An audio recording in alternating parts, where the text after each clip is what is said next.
আমি এই মুহূর্তে আছি ঢাকা ২ আসনের কেরানীগঞ্জের কলাতিয়া বাজারে। এইখানে বিএনপির প্রার্থী ডাকসু সাবেক ভিপি, সাবেক মন্ত্রী আমানুল্লাহ আমান, জামাতের প্রার্থী রয়েছেন ইঞ্জিনিয়ার তৌফিক হাসান, এছাড়া ইসলামী আন্দোলন বাংলাদেশের প্রার্থী রয়েছেন মাওলানা জহিরুল ইসলাম।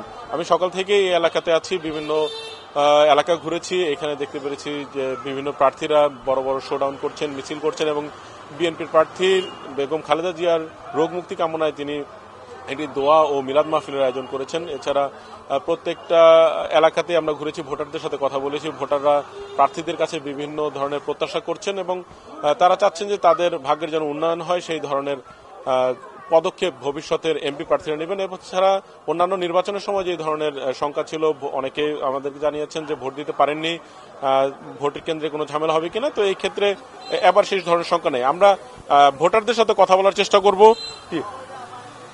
একটু দাঁড়াবেন, আপনারা এবারের নির্বাচনী প্রচারণা আসলে কেমন দেখছেন? আসলে ইনশাল্লাহ এখন তো ভালোই দেখছি। আমগো আস্তে আস্তে এবছর কিন্তু গন্ডগোল নাই, পরিবেশ ভালো।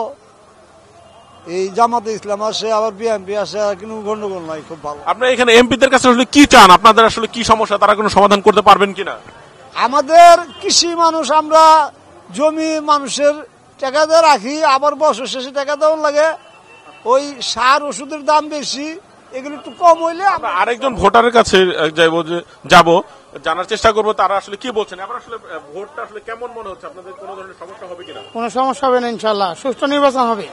প্রার্থীরা যার যার স্থান থেকে প্রচার চালাই যাচ্ছে এবং আজকে হাত পাখা ব্যাপক শোডাউন করছে। এইভাবে বিএনপির প্রার্থীরা ফিল্ডে আছে, যার যার অবস্থান থেকে সুন্দরভাবে মানুষের কাছে ভোট আশা করছে। যেমনটি জানাচ্ছিলাম যে প্রার্থীরা নির্বাচন প্রচারণা চালাচ্ছেন। এছাড়া যেহেতু শীতের সময়, এছাড়া প্রত্যেকটি এলাকাতে ওয়াজ মাহফিল হচ্ছে, প্রার্থীরা বিভিন্ন ওয়াজ মাহফিলে যাচ্ছেন, সেখানে অংশ নিচ্ছেন, তাদের ভোটের কথা তারা বলছেন এবং বিভিন্ন উন্নয়নের প্রতিশ্রুতি তারা দিচ্ছেন। মীরা, এই ছিল কেরানীগঞ্জের ঢাকা ২ আসন থেকে সবশেষ তথ্য।